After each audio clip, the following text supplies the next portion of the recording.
When I first came to Bahrain, I was hoping to discover the customs of the Middle East, and this has turned out to be a very difficult thing, as people who come to the Gulf discover very early on. You find yourself surrounded by many foreigners of many different nationalities and faiths. They're all here to work, to achieve things for themselves.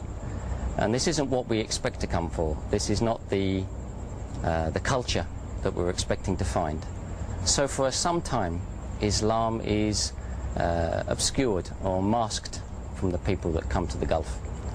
So for a long time, I didn't discover anything about Islam.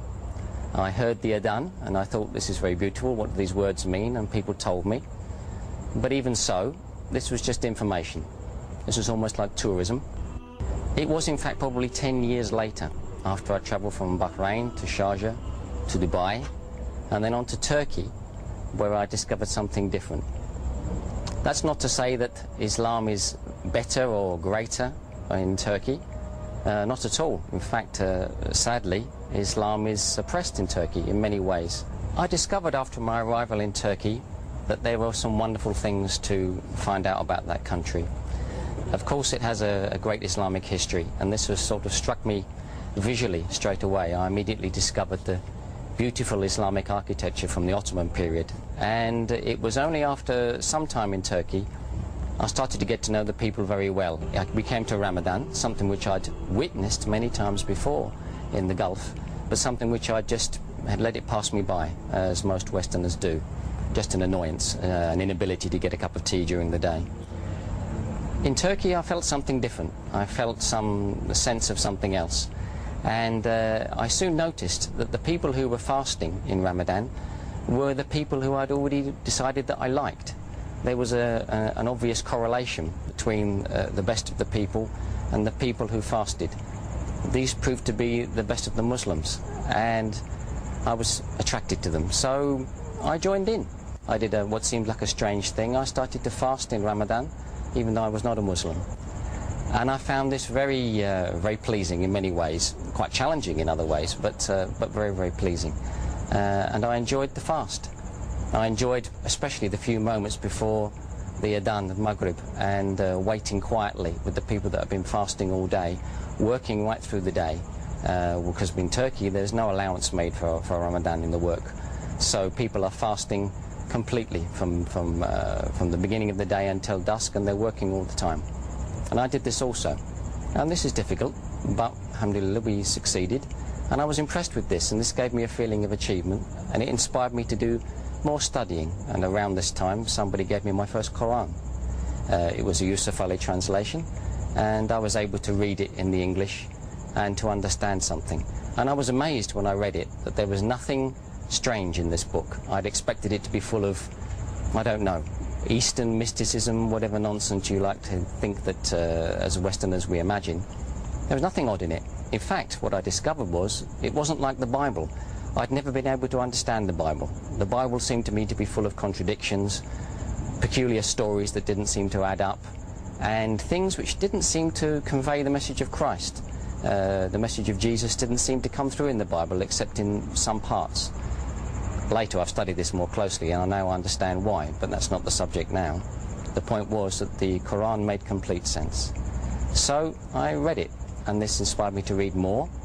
I read the biography of the Rasul and the life of Prophet Muhammad sallallahu alaihi wasallam, and this inspired me also. This was also very, very interesting. Clearly this was a great man in history. So this was facts, something that I could relate to as a Westerner, interested in logic. And I followed this. And I continue to follow it, but still nobody was doing any serious dawah to me. Nobody was trying to convince me that I should change my ways in any other way. So I became, if you like, an abstract scholar of Islam. I could have taken a qualification in Islamic studies, but this is of no real value if you don't intend to do something with it. And sadly I didn't. After I returned from Turkey to Dubai, by Allah, I found myself working for some very excellent people, and the person who was my boss became one of my great friends and still is to this day. In the evening after work we would discuss, or maybe we'd go out for some dinner, maybe a little bit during the office also, and he would help me to study the right things, and talk to the right people, answer some of my questions as best he could. But still he could see my objections were all to do with logic. All of these questions about custom and practice, all of these things that were born out of my secular upbringing. I'd never really been a Christian, I'd just been some sort of atheist or agnostic. I continued to ask questions, and they were questions he couldn't necessarily answer himself. Fortunately, after some time, I think it was maybe after at least a year, some men came into his orbit, some businessmen, some European Muslims, who were trying to start a great project. Their project, particularly at that time, was the wish, the great desire to reintroduce the Islamic gold dinar as the currency of the Muslims. This seems like, even now, seems like an awfully big desire and a huge goal, and it was then, it remains so. But he brought this to me and he said, "Hey, you're a finance man, what do you think of this? There's some European Muslims who are trying to bring a practical aspect of Islam. The idea is that you cannot pay the zakah unless there is a gold dinar to pay it with. So you only have 4 pillars of Islam, and you must find the other one by some proper means." So he said to me, "What do you think of this idea?" Of course, I'd learned all about Islam, I knew what he meant by these pillars, and I said, "Rubbish, it can't be done. There's no way that they can overcome the financial system of the Kafirs, and this will fail." And he said, "Well, why don't you come and tell them this?" I think I was in a bad mood, and I said, "Yes, sure, I'll tell them." And so he took us out, and I met these men. They were Spanish and Germans, spoke English very well, very educated, very wise, great scholars. They'd reverted to Islam 10, 20 more years before, and their knowledge was very great. These men are still doing great dawah all over the world. So we discussed. We went to this restaurant, and we talked and we talked. We started with their dinner, and I asked my questions. And for the first time, I started to get answers that I couldn't challenge. They weren't just answering my questions from a religious point of view, but they were also answering from a point of view of logic and all the scientific sense that I thought I had and I thought I had as my objections, and arguing these points of religion and philosophy. And at 1 o'clock in the morning, and it was a Wednesday night in the middle of the week, they said to me, "So, do you have any more questions?" And I said, "No, I don't. I've run out of questions." So they said, "Now what? You're going to embrace Islam?" What could I say? I could only say yes. So it was. They invited me to come to their house on the following Friday, 2 days later. I came to their house, we prepared, they gave me some last lessons, some last advice, things I needed to know about the Salah, about making wudu, ghusl. And we went to the Grand Mosque in Jumeirah, where I said my Shahada. And I immediately got 1,000 big brothers all hugging me and delighted. And I'd never seen so many happy faces, never. No birthday party, no Christian gathering, no any other sort of gathering. So many pleased people, and they're all pleased for me. So that's my story. I hope it hasn't bored you too much. I think I just have one thing I want to say.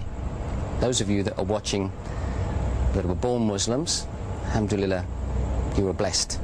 And I just hope that you treasure it and you treat it as you should, as a gift that you were given at birth, something very wonderful. If you're watching and you already are a Muslim, but you are a revert like me, then Mabruk, congratulations. Also, alhamdulillah, always alhamdulillah. I hope your story was something wonderful for you, whether it was a sudden discovery or a slow and tortuous argumentative path like mine. Whatever it was, I hope it brought you to the right place. If you're not a Muslim, then I have something else to say to you. That is, look at me now, some ugly old man, but I'm very happy. Happier than I've ever been, more satisfied than I've ever been. All the doubts and fears, all the desires and longing for the wrong things, material things, stupid things, things that just belong to this life, that no matter what I collected, after 70, 80, 90 years, if I'm lucky, I would have to give them all up. I've swapped that for something permanent. I'm not going to lecture you, you know, if you don't want to listen to it, you don't have to listen. Just see what I have on my face. I'm happy. You could be happy too. This is something you should consider. I hope you will.